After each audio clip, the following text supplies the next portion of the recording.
Hey, Russ Evans here for the Under the Hood radio show, America's favorite car talk show. Catch us on podcast anywhere and on about any radio station you can think of.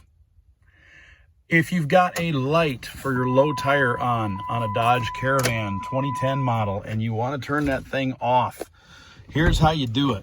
Now, we can scan it and all that stuff at the shop, but in most cases it's as simple as this.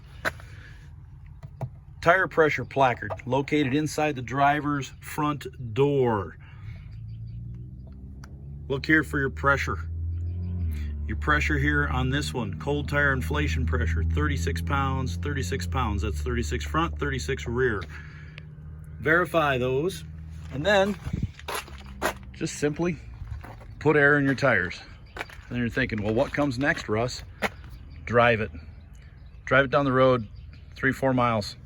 More than likely, your low tire light will be gone. No more warning light. So it's as simple as that. Typically, you just put some air in the tires and go, and you're good to go. Take care, everybody, and we'll see you under the hood.